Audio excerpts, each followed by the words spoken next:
नमस्कार दोस्तों, कैसे हैं आप लोग। एग्रीकल्चर का डिजिटलाइजेशन ये अपने आप में एक बहुत ट्रिकी कंसेप्ट है, खासकर इंडिया जैसी कंट्रीज में। अब इस डिजिटलाइजेशन के प्रति हमारी जो भारत सरकार है वो बहुत कॉन्क्रीट स्टेप्स ले रही है और बहुत प्रोएक्टिव बेसिस पे कॉन्क्रीट स्टेप्स ले रही है। हालांकि स्टेप्स अभी लिए नहीं है, ये स्टेप्स अभी केवल ट्रायल फेजेस में है। और इसके लिए भारत सरकार ने रिसेंटली कुछ मेमोरेंडम ऑफ अंडरस्टैंडिंग साइन किए हैं, एमओयू साइन किए हैं। उसमें से एक जो बहुत इंपॉर्टेंट एमओयू है एग्री स्टैक के रिस्पेक्ट में, वो साइन किया गया माइक्रोसॉफ्ट के साथ। और कौन कौन से एमओयू साइन किए गए, फार्मिंग के डिजिटलाइजेशन से क्या क्या फायदे हैं, और ये जो रीसेंट एमओयू साइन किए गए हैं इसके अगेंस्ट क्या क्या अपोजिशन आ रहा है, क्या क्या कंसर्न्स रेज किए जा रहे हैं, इन सब चीजों के बारे में मैं आपके साथ बात करूंगा। मैं आपको एक चीज बता दूं, यहाँ पे जो सबसे इंपॉर्टेंट चीज है आपको पता होना चाहिए कि एक आइडिया करके एक डॉक्यूमेंट रिलीज हुआ था, कंसल्टेशन पेपर रिलीज किया था जिसका नाम है India digital ecosystem of agriculture.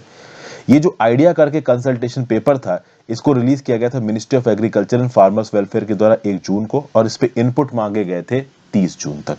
और बहुत सारे फार्मर्स ग्रुप ने इस पर्टिकुलर आइडिया पेपर के अगेंस्ट इनपुट्स दिए हैं। इस आइडिया पेपर में यही बताया गया है कि एग्रीकल्चर के फील्ड में कैसे डिजिटल इन्वॉल्वमेंट को बढ़ाया जा सकता है। और इस डिजिटल इन्वॉल्वमेंट को बढ़ाने के लिए भारत सरकार का जो department of agriculture corporation farmers welfare है, इसने बहुत सारे एमओयू साइन किए हैं। जो रीसेंट एमओयू साइन किया गया है वो माइक्रोसॉफ्ट कॉर्पोरेशन के साथ साइन किया गया है, जिसमें यह बोला गया है कि एक पायलट प्रोजेक्ट शुरू किया जाएगा 100 विलेजेस में, उत्तर प्रदेश, मध्य प्रदेश, गुजरात, हरियाणा, राजस्थान और आंध्र प्रदेश के। क्या करेगा यहाँ पे माइक्रोसॉफ्ट? तो माइक्रोसॉफ्ट यहाँ पे एग्री स्टैक बनाएगा। What is this agri stack? It is a unified farmer service interface. तो माइक्रोसॉफ्ट अपनी क्लाउड कंप्यूटिंग सर्विसेज का इस्तेमाल करके एक यूनिफाइड फार्मर सर्विस इंटरफेस बनाएगा, एग्री स्टैक। करेगा क्या ये एग्री स्टैक? अब समझिए, यहाँ पे पूरी की पूरी इंफॉर्मेशन दे रखी है कि एग्री स्टैक क्या करने की कोशिश करेगा। एग्रीस्टेक है क्या? It is a collection of technology based interventions in agriculture. मतलब कि टेक्नोलॉजी बेस्ड इंटरवेंशंस जो जो भी किए जा सकते हैं मैक्सिमम लेवल पे, वो सब इस एग्री स्टैक में किए जाएंगे। ये जो नेशनल एग्री डाटा स्टैक बनाया जाएगा ना, ये इनोवेटिव एग्री फोकस सॉल्यूशन देगा, अलग अलग टेक्नोलॉजीज को लेवरेज करेगा। तो आर्टिफिशियल इंटेलिजेंस ले लीजिए, advance analytics, blockchain, internet of things, इन सब को इस्तेमाल करके एग्रीकल्चर के फील्ड में फार्मर्स की इनकम को सीधे सीधे यहाँ पे डबल करने की कोशिश की जाएगी। इस पर्टिकुलर प्रोग्राम के अंदर हर फार्मर के पास अपनी खुद की एक डिजिटल आइडेंटिफिकेशन होगा, फार्मर्स आईडी होगी, और उस फार्मर्स आईडी के बेसिस पे माइक्रोसॉफ्ट के इस एग्री स्टैक में घुस के उस पर्टिकुलर फार्मर की जो पर्सनल इंफॉर्मेशन है उसके बारे में पता किया जा सकता है। उस फार्मर के पास कितनी जमीन है उसके बारे में पता किया जा सकता है। उस जमीन में फार्मर्स ने क्या क्या पैदावार की है इसके बारे में पता किया जा सकता है। और ये फार्मर फाइनेंशियली कितना स्ट्रांग है इस चीज के बारे में पता किया जा सकता है। ये जो फार्मर आईडी है ना, इसको आधार के साथ भी जोड़ा जाएगा। तो बेसिकली इस एग्री स्टैक में, जो कि फॉर्मली, जो कि अभी एमओयू के तहत माइक्रोसॉफ्ट इंप्लीमेंट कर रहा है, इस एग्री स्टैक में एक फार्मर की पर्सनल डिटेल, उसके पास कितना लैंड है, उसकी प्रोडक्शन डिटेल्स और उसकी फाइनेंशियल डिटेल्स, ये सब यहां पे जोड़ी जाएंगी।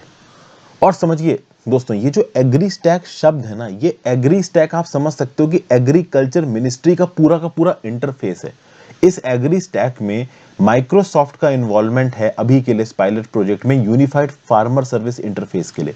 इस एग्री स्टैक के अंदर, इसके एम्बेड के अंदर, एग्रीकल्चरल मिनिस्ट्री ने, डिपार्टमेंट ऑफ एग्रीकल्चर ने बहुत सारे और एमओयूज भी साइन किए हैं। जैसा कि मैं आपको बता दूं किस किस के साथ साइन किया गया एमयू, तो एक एमयू स्टार एग्री बाजार के साथ साइन किया गया है, एक MU Patanjali organic research institute for agriculture management and services के साथ साइन किया गया है, एक अमेजन इंटरनेट सर्विसेज के साथ साइन किया गया है, एक एसरी इंडिया के साथ साइन किया गया है। तो ये जो माइक्रोसॉफ्ट वाला एमयू है, ये क्या कह रहा है? ये यूनिफाइड फार्मर सर्विस इंटरफेस बनाएगा, जिसके बेसिस पे सब चीजें होंगी। मतलब इसी सर्विस इंटरफेस में आप फार्मर की आईडी डालोगे और फार्मर के बारे में आपको सब कुछ पता चल जाएगा। अमेजन के साथ जो एमओयू है उसमें स्टार्टअप इकोसिस्टम को बनाना, एप्स को बनाना, तो एग्री स्टैक के अंदर डाटा को इस्तेमाल करके ऐप बना के उसको ग्राउंड लेवल पे इंप्लीमेंट करना, ये अमेजन वाले एमओयू में है। पतंजलि के साथ जो एमओयू है, इसमें क्रिएट किए जाएंगे farm management solutions, precision agriculture in which farms have sensors connected to the internet, internet of things के थ्रू फार्मिंग को ऑटोमेट करना। तो अगर किसी एक पर्टिकुलर फील्ड के किसी एक जगह पे कोई पेस्ट फैल रहा है तो तुरंत ड्रोन के थ्रू वहां पे पेस्टिसाइड भेज के छिड़क दिए, ठीक है ना, दवाइयां छिड़क दी। ओके, आप कह सकते हो इंटरनेट ऑफ टेक्नोलॉजी का इस्तेमाल करके जो सॉइल है उसकी मॉइस्चर को नाप के ऑटोमेटिकली जो ड्रिप इरिगेशन है उसके थ्रू पानी को कुछ क्वांटिटीज में किसी पर्टिकुलर लोकेशन पे फेंक दिया, ये सब ऑटोमेट करने के तरीके हैं फार्मिंग को। और फाइनली एसरी को यहाँ पे भी इन्वॉल्व किया जाएगा। एसरी को इन्फॉर्म किया जाएगा किसके लिए? जीआईएस सॉल्यूशंस बनाने के लिए, ज्योग्राफिकल इंफॉर्मेशन सिस्टम सॉल्यूशंस बनाने के लिए। अब सबसे पहले तो आपको समझना पड़ेगा एसरी है क्या। तो एसरी का फुल फॉर्म है एनवायरमेंटल सिस्टम्स रिसर्च इंस्टीट्यूट। ये एक US based world's leading developer है ज्योग्राफिकल इंफॉर्मेशन सिस्टम्स का। तो चूंकि ये ज्योग्राफिकल इंफॉर्मेशन सिस्टम्स का डेवलपर है, तो इसी की जो एसरी इंडिया नाम की कंपनी है, ये इस पर्टिकुलर भारत सरकार के एग्रीकल्चर मिनिस्ट्री के एग्री स्टैक प्रोजेक्ट के लिए ज्योग्राफिकल इंफॉर्मेशन सिस्टम सॉल्यूशंस को डेवलप करेगा। ऑब्वियस सी बात है भाई, किसी भी फील्ड में कहां पे कितना एग्रीकल्चर किस हिसाब से किया जा रहा है उसको सैटेलाइट के साथ जोड़ना, ये सब चीजें करने के लिए एक आप कह सकते हैं पोर्टल चाहिए, और वो पोर्टल के लिए एमओयू साइन किया गया इसरी के साथ, ESRI के साथ। फिर एग्री बाजार के साथ भी एक एमओयू साइन किया गया ताकि एक मार्केट प्लेस बनाया जा सके एग्री फाइनेंस के लिए, एग्री इनपुट्स के लिए और प्रोड्यूस के लिए। ये सब बातें यहाँ पे, तो बहुत सारे एमओयूज यहाँ पे आपको दिख रहे हैं, एग्री बाजार के साथ, केसरी इंडिया के साथ, पतंजलि के साथ, अमेजॉन के साथ, माइक्रोसॉफ्ट के साथ। अब मैं आपको बता दूं अभी के लिए ये सब पायलट बेसिस पे चल रहा है, ये ट्रायल फेजेस में है, अभी इसको इंप्लीमेंट नहीं किया गया, this is only in a trial phase. लेकिन इस ट्रायल फेज से पहले जो रिकमेंडेशन पेपर सामने रखा गया था जिसका नाम था idea paper, the India digital ecosystem of agriculture, paper को याद रखिएगा, इसके अगेंस्ट बहुत हद तक फार्मर्स का अपोजिशन आया। अभी फार्मर्स का अपोजिशन क्यों आ रहा है? पहली बात तो इस एग्री स्टैक के पूरे प्रोजेक्ट में और इन एमओयूज में ये इल्जाम लगाया जा रहा है कि भाई फार्मर ऑर्गेनाइजेशन के साथ किसी भी प्रकार का कोई कंसल्टेशन हुआ नहीं, पहली चीज। दूसरी चीज, अगर आप पूरे के पूरे एग्रीकल्चर इकोसिस्टम को डिजिटलाइज कर देते हो, हर चीज आप एल्गोरिदम पे बेस करते हो, तो उससे प्रॉब्लम क्या होगी? प्रॉब्लम ये होगी कि भाई कल की डेट में आप, जैसे कि फॉर एग्जांपल अगर आप फ्लाइट टिकट्स बुक करने जाओ, तो बिल्कुल एंड टाइम पे आप फ्लाइट टिकट्स बुक करोगे तो आपको फ्लाइट टिकट्स बहुत महंगी पड़ेंगी। क्यों? क्योंकि जो एल्गोरिदम है उसको भी ये पता है कि भाई अगर इंसान एंड टाइम पे फ्लाइट टिकट बुक करवा रहा है तो इसको बिल्कुल अर्जेंट रिक्वायरमेंट होगी फ्लाइट की।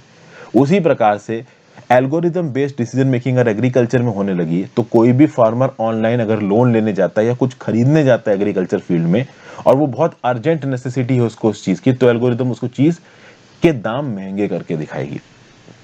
तो कुल मिला के ओवरऑल एक पर्टिकुलर फार्मर के फाइनेंसेस ऑनलाइन अवेलेबल हैं, और उसके प्रोडक्शन की साइकिल को एसेस करते हुए एल्गोरिदम चीजों के दाम को महंगा कर सकती है, जो कि बिल्कुल भी सही नहीं है फार्मिंग सेक्टर के लिए। प्लस इस पर्टिकुलर पायलट्स को इंप्लीमेंट करने से पहले जो बड़े बड़े फार्मर ऑर्गेनाइजेशन है उनके साथ डिस्कशन ज्यादा हुआ नहीं है। एक्चुअली में उसका रीजन ये भी है क्योंकि सरकार इस सब चीजों पे डिस्कशन करने लग गई तो कोई चीज ग्राउंड लेवल पे इंप्लीमेंट होगी नहीं। लेकिन कुछ बहुत सारे बेनिफिट्स भी हैं इन ऑनलाइन प्रोजेक्ट के। देखिए, जब चीजें डिजिटलाइज हो जाएंगी तो फार्मर्स को फॉर्मल क्रेडिट मिलना आसान हो जाएगा। जो भी फार्मर्स को सीड मिल रहे हैं उस सीड्स की जानकारी ऑनलाइन सिस्टम्स में होगी, तो उसको चेक करके सरकार बेटर सीड्स अवेलेबल करवा सकती है। मार्केटिंग और प्राइस डिस्कवरी थोड़ा और कॉम्पिटिटिव तरीके से होगी। आधार लिंक्ड वेलफेयर डिलीवरी सिस्टम्स होंगे, तो ऑनलाइन सरकार की सारी सब्सिडीज आराम से फार्मर्स के पास पहुंच सकती हैं। तो बीच के लेवल का जो मिडिल मैन करप्शन है वो खत्म हो जाएगा। लेकिन यहाँ पे कुछ चीजों पे स्पेसिफिकली बहुत ज्यादा जरूरत है। डिसीजन मेकिंग प्रोसेस में सीधे सीधे फार्मर्स ग्रुप को इन्वॉल्व करने की जरूरत है। प्लस डिजिटल सिक्योरिटी और प्राइवेसी को बचाने की जरूरत है। हमारे यहाँ पे कोई डाटा प्रोटेक्शन लॉ अभी के लिए इंप्लीमेंट नहीं किया गया, तो बिना किसी डाटा प्रोटेक्शन लॉ के पूरी की पूरी एग्रीकल्चरल इंफॉर्मेशन एक इंटरफेस में ऑनलाइन अवेलेबल करवा देना, ये लॉन्ग टर्म में कहीं डाटा प्राइवेसी को ब्रीच तो नहीं करेगा? ये भी अपने आप में एक बड़ी चीज है। फार्मिंग को डिजिटलाइज करना इंडिया में एक बहुत बड़ा आप कह सकते हो एम रहा है। नीति आयोग की जो रिपोर्ट आई थी आर्टिफिशियल इंटेलिजेंस पे, इसमें यह बोला था कि अगर हमें अपने देश में 8 से 10% की सालाना जीडीपी ग्रोथ चाहिए, तो एग्रीकल्चर का 4% या उससे ज्यादा के बेसिस पे बढ़ना बहुत ज्यादा जरूरी है। ठीक है, इसके लिए एग्रीकल्चर में इंटरनेट ऑफ थिंग लाना, क्लाउड कंप्यूटिंग लाना, रोबोटिक्स लाना, आर्टिफिशियल इंटेलिजेंस लाना, ये सब नीति आयोग कुछ साल पहले ही बोल चुका है। अब जब इन चीजों को इंप्लीमेंट करने के लिए रियल बेसिस पे एमओयू साइन कर रही है सरकार, तो बहुत सारे ग्रुप्स की तरफ से रेजिस्टेंस जा रहा है। इस रेजिस्टेंस को सॉल्व करने का सबसे अच्छा तरीका क्या है? इस रेजिस्टेंस को सॉल्व करने का सबसे अच्छा तरीका यह है कि ये जो डाटा प्रोटेक्शन लॉ अभी के लिए अवेलेबल नहीं, सबसे पहले तो आप एक डाटा प्रोटेक्शन लॉ लेके आओ और कुछ ऐसे रेगुलेटरी मैकेनिज्म्स को आप इंप्लीमेंट करिए जिससे हम इस बात को इंश्योर कर सकें कि डिजिटल इकोसिस्टम आने के बाद भी एग्रीकल्चर के फील्ड में फार्मर्स का एक्सप्लॉयटेशन नहीं होगा। और ओवरऑल जो गवर्नेंस फ्रेमवर्क है आइडिया का, इसको और इंक्लूसिव बनाइए। मतलब यहाँ पे जितने भी फार्मर्स हैं, जितने भी वल्नरेबल पेस्टोरल कम्युनिटीज हैं, जैसे कि दलित्स हो गए, इंडिजिनस पीपल्स हो गए, ट्राइबल्स हो गए, ये सब प्रोएक्टिवली बातचीत करें आइडिया के अंदर, एमओयूज में अपने इनपुट्स दें। ओवरऑल पूरे के पूरे प्रोसेस को आपको और इंक्लूसिव बनाना है, बस आपको इतना ही करना है। एकदम से पायलट प्रोजेक्ट को बना के चीजें आप इंप्लीमेंट करोगे तो एक शक की लहर आएगी फार्मर्स के अंदर, और वही आ रही है यहाँ पे। और फार्म लॉस के अगेंस्ट क्या हुआ ये तो देखिए हमने देखा ही है। तो फार्म लॉस के अगेंस्ट इतना अपोजिशन हुआ कि वो बंद ही हो गया एक तरीके से। तो अगर आपको एग्रीकल्चर को डिजिटाइज करना है तो आपको उसकी एक्सेप्टेबिलिटी को बढ़ाना पड़ेगा। एनवायरमेंटल सस्टेनेबिलिटी, सोशल इक्वलिटी और इकोनॉमिक वायबिलिटी, तो ये तो जरूरी है ही। आपको उसकी एक्सेप्टेबिलिटी बढ़ानी बहुत ज्यादा जरूरी है। और इसी के लिए जितने भी फार्मर ऑर्गेनाइजेशन हैं, जितने भी एक्सपर्ट ग्रुप्स हैं, वेलफेयर सोसाइटीज हैं, एनजीओज हैं, स्टेक होल्डर्स हैं, फार्मर ऑर्गेनाइजेशन है, एफपीओज हैं, इनको मिला के, इनको साथ पे टेबल पे बैठा के बातचीत करके तब डिजिटल टेक्नोलॉजीज को फ्रेम करना, उनको इंप्लीमेंट करना, उनके ऊपर पायलट प्रोजेक्ट्स चलाना, ये जरूरी है। अच्छा देखिए, अभी के लिए जो पायलट प्रोजेक्ट्स चलाए जा रहे हैं, ऐसा नहीं है कि इसमें इंक्लूसिवनेस नहीं हो सकती, इसमें एक्सेप्टेबिलिटी नहीं हो सकती। पायलट प्रोजेक्ट्स को एग्जीक्यूशन के फेज में भी अगर इन ऑर्गेनाइजेशंस को एसिमुलेट कर दिया जाए और इनके इनपुट्स को ध्यान में रखते हुए चीजों को इंप्लीमेंट किया जाए, तब भी चीजें की जा सकती है। देखिए, this is a step in a very good direction.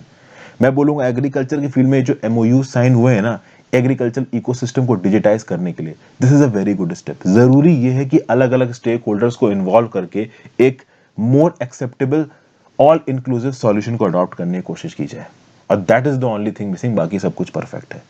तो ये था पूरा एनालिसिस दोस्तों। वीडियो को लाइक और शेयर किए बिना मत जाइएगा। ज्यादा से ज्यादा लोगों के साथ इस चैनल को शेयर करिए। मेरे वीडियोस के बारे में आप दूसरे दोस्त बच्चों को बता सकते हो जो कि एग्जाम्स की तैयारी कर रहे हैं।